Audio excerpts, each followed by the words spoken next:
Yo, selamat datang di Freaks Channel. Kali ini gue akan membahas tentang sebuah manga yang pada tahun ini juga akan digarap animenya oleh studio yang sedang hype saat ini, yaitu MAPPA Studio. Sekaligus mungkin ngebahas alur ceritanya kali ya, karena gue cukup yakin untuk beberapa dari kalian yang udah baca masih belum mengerti tentang beberapa kejadian yang ada di manga satu ini. Dan tentu terlepas dari itu, cerita yang ditawarkan oleh manga ini sendiri cukup menarik. Oke, langsung saja. Chainsaw Man. Yap, sebenarnya gue tahu manga ini udah cukup lama, tapi gara-gara ngelihat kepala si MC-nya berbentuk gergaji mesin, gue mengurungkan niat untuk membacanya.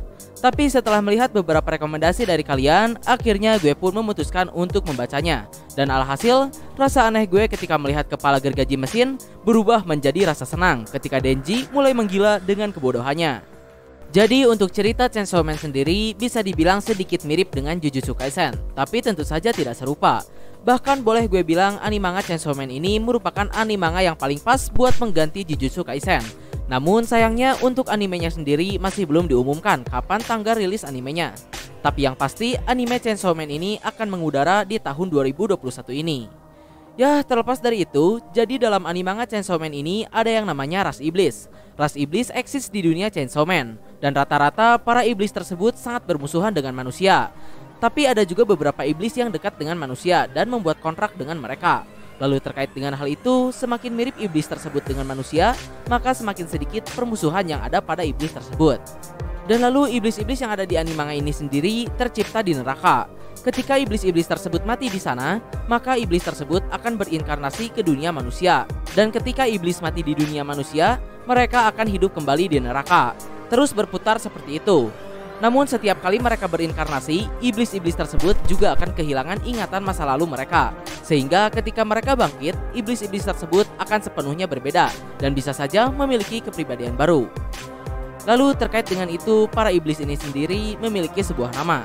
Dan semakin nama tersebut ditakuti, maka semakin kuat pula si iblis. Contohnya ada iblis pisau. Ketika banyak manusia yang takut pada pisau, maka iblis pisau akan bertambah kuat. Berikutnya, para iblis ini juga memiliki kemampuan uniknya masing-masing sesuai dengan nama mereka. Dan para iblis juga dapat menyembuhkan diri mereka dengan meminum sebuah darah, tidak terkecuali darah manusia, hewan, atau iblis sekalipun. Lalu seperti yang gue katakan sebelumnya, seorang manusia juga dapat membuat kontrak dengan iblis. Dengan memberikan sebuah pengorbanan pada sang iblis, maka orang tersebut akan memiliki sebagian kekuatan dari si iblis. Semakin kuat kemampuan si iblis, maka semakin besar pula pengorbanan yang harus dilakukan. Tapi jika si iblis menyukai atau tertarik dengan orang tersebut, bisa saja kontrak tersebut akan memiliki harga yang lebih murah, namun dengan kekuatan yang sama atau bahkan lebih besar. Dan perlu diketahui, seorang iblis bisa membuat kontrak dengan beberapa orang, tidak hanya terbatas pada satu orang saja. Lalu terkait dengan iblis-iblis ini, untuk gambaran kasarnya bisa dikatakan ada 3 macam. Yang pertama ada iblis murni, yang kedua ada manusia iblis. Jadi dalam beberapa kondisi, seorang iblis dapat mengambil alih mayat manusia. Dan jika otak dari mayat tersebut masih utuh, iblis tersebut kadang akan memiliki beberapa ingatan dan kepribadian dari mayat manusia tersebut. Iblis manusia sendiri memiliki batasan-batasan tertentu dan tidak sekuat iblis murni. Lalu walaupun mereka bisa beregenerasi dengan meminum darah, iblis manusia tetap bisa mati jika mengalami luka parah. Dan yang ketiga ada hybrid manusia dan iblis. Untuk kondisi yang satu ini sangat jarang terjadi, di mana ketika si iblis dan manusia benar-benar bergabung menjadi satu.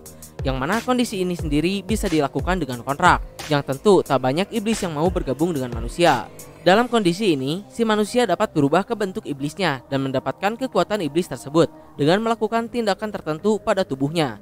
Dan ketika si manusia masuk ke bentuk iblisnya, orang tersebut tetap memiliki kesadaran penuh akan dirinya. Dan yang paling OP-nya lagi, dalam bentuk hybrid ini si manusia bahkan bisa dikatakan abadi selama mereka dapat meminum darah suatu makhluk. Nah, terlepas dari itu, sebenarnya kisah Chainsaw Man ini menceritakan tentang apa dan siapa sih? Oke lah, mari kita masuk ke alur ceritanya. Jadi kisah Chainsaw Man ini dimulai dengan seorang pemuda bernama Denji. Dirinya merupakan anak sebatang kara. Tidak hanya itu, kondisinya yang sudah seorang diri diperparah dengan hutang yang ditinggalkan ayahnya pada geng Yakuza. Tentu Yakuza yang kejam tak akan membiarkan kematian ayah Denji dan hutang tersebut begitu saja. Hutang tersebut pun dibebankan pada Denji. Denji yang masih bocah sudah diancam dan diharuskan untuk melunasi hutang ayahnya pada geng Yakuza tersebut. Di depan makam ayahnya, Denji pun tak sengaja bertemu dengan seekor iblis yang mirip anjing dengan gergaji mesin di kepalanya.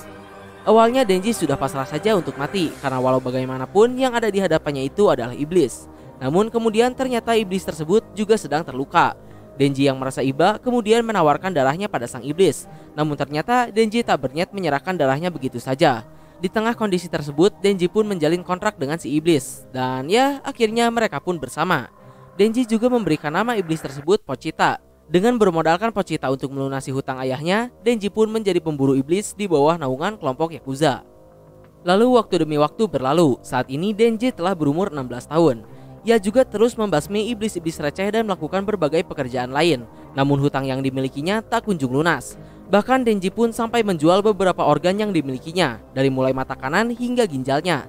Tapi saking besar hutang yang dimiliki ayah Denji, hal tersebut masih jauh dari kata lunas. Selain itu, selama bekerja di bawah kelompok Yakuza tersebut, Denji juga benar-benar diperlakukan seperti anjing. Upah yang seharusnya diberikan kepada Denji selalu dipotong dengan berbagai potongan, sehingga uang yang diterimanya sangat sedikit, bahkan kadang tidak tersisa sama sekali. Hidup melarat tanpa memiliki apapun, Denji pun sempat berpikir kalau dirinya tak yakin bisa melunasi hutang tersebut sebelum dirinya mati. Apalagi saat itu Denji juga mengidap penyakit jantung seperti ibunya dahulu. Lalu Denji ini tinggal di sebuah gubuk bersama Pochita. Karena untuk makan saja kadang mereka tidak mampu, setiap malam Denji hanya bisa bermimpi saja untuk makan dan menjalani kehidupan normal. Sampai suatu ketika, belum sempat Denji beristirahat, Pak Tua dari kelompok Yakuza meminta Denji untuk membasmi sebuah iblis. Lalu sesampainya di TKP, ketika Denji mencari iblis tersebut di dalam kegelapan, tiba-tiba dirinya dan Pochita ditusuk oleh bawahan Pak Tua tersebut. Si Pak Tua juga berkata bahwa dirinya dan para Yakuza menginginkan lebih banyak uang. Karena itu dirinya membuat kontrak dengan suatu iblis seperti yang dilakukan oleh Denji dengan Pochita. Dan Pak Tua tersebut membuat kontrak dengan Zombie Devil atau iblis zombie dengan tujuan untuk membunuh para pemburu iblis seperti Denji dan tentu mengumpulkan lebih banyak uang. Lalu Zombie Devil sendiri memiliki kemampuan untuk mengubah seseorang menjadi zombie yang dapat dikontrol secara langsung oleh dirinya. Dan ternyata diketahui juga bahwa Zombie Devil telah menipu setiap orang yang ingin membentuk kontrak dengannya. Bukannya menjalin sebuah kontrak kerjasama, Zombie Devil menjadikan setiap orang tersebut menjadi budaknya, termasuk si Pak Tua Yakuza tadi. Dan ya setelah itu Zombie Devil pun memerintahkan budak-budaknya untuk membunuh Denji. Dan akhirnya Denji beserta Pochita pun berakhir di tong sampah dengan tubuh yang sudah terpotong-potong. Lalu di sini sempat terjadi flashback kalau dulu Denji pernah berkata pada Pochita, jika dirinya mati, Denji berniat memberikan tubuhnya pada Pochita sehingga Pochita dapat hidup bebas dan mencapai cita-cita yang selama ini Denji impikan, yaitu hidup dengan normal. Dan lalu setelah Denji terbunuh oleh Zombie Devil, tiba-tiba saja Denji terbangun dalam suatu ruangan bersama dengan Pochita.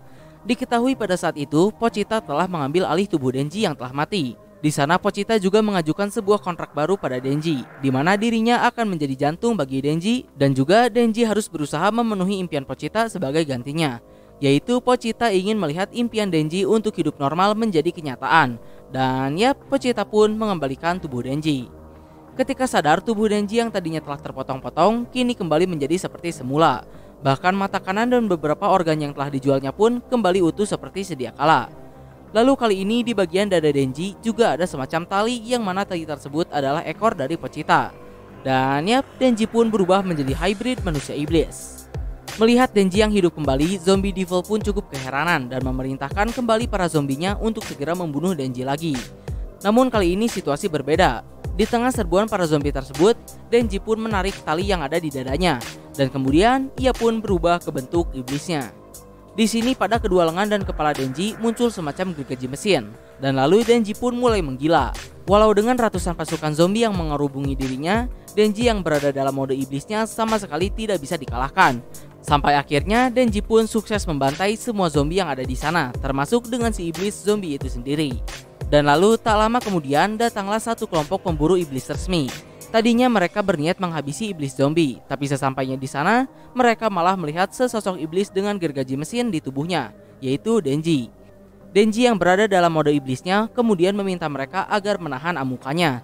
Dan kemudian seorang anggota wanita dari pemburu iblis tersebut memeluk Denji hingga akhirnya Denji pun berhasil berubah kembali menjadi manusia. Lalu setelah itu, wanita tersebut pun memberi dua pilihan pada Denji. Apakah dia ingin mati sebagai iblis atau menjadi hewan peliharaannya, dan ia berjanji akan memberi makan Denji dengan baik. Mendengar hal tersebut, Denji pun menyetujui pilihan kedua sebagai langkah awal memenuhi impiannya dan juga kontrak yang dibuat Denji kepada Pochita.